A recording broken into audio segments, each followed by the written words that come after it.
your husband flew on Jeffrey Epstein's plane 17 to 26 times, correct? He made several trips with different legs on the trip, as I recall. But he flew on Jeffrey Epstein's plane Yes, 17 he to did. 26 times? Were you aware that Secret Service was dropped on some of those flights? That is not my understanding. By this standard of behavior, multiple credible accusers, including Juanita Broderick, who alleged rape against your husband was disbarred in Arkansas, lost his law license before the Supreme Court, flew on Epstein's plane dozens of times, visited Epstein's island. That is not true. That is absolutely untrue. Well, there's documentation in the DOJ files. I'm not sure you're aware, your attorneys have told you, but Jeffrey Epstein told one of the victims to lie to investigators, to lie that Bill Clinton was ever on Epstein Island. I can provide that document to you. We would like that document, please. Okay. Yeah, counsel, I can do because that. actually the files say just the opposite. Epstein himself denied he was. These are FBI notes from an interview with a victim, and I can get you the victim number and the case number and the files. What was your understanding of what Mr. Epstein did for work?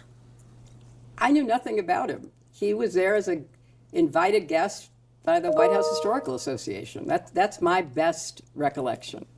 And no one else informed you of what Mr. Epstein did for work? No, but we had hundreds and thousands of people who came to the White House. I was not informed of what people did or didn't do for work, especially someone that I never even had a conversation with. Do you know who invited Mr. Epstein to the White House?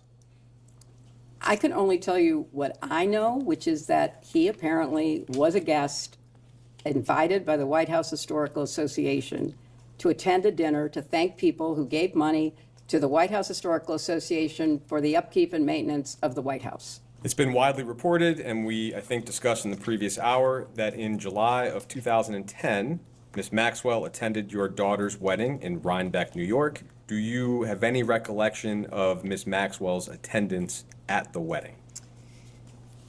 I have no specific recollection. Obviously, there's a picture of her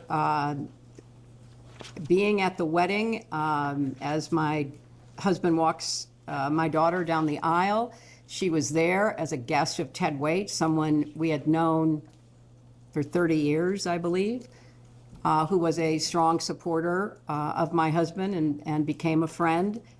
And there were more than 500 people at the wedding. So other than that picture of her at the wedding, I have no recollection of talking with her. I was pretty focused on my daughter.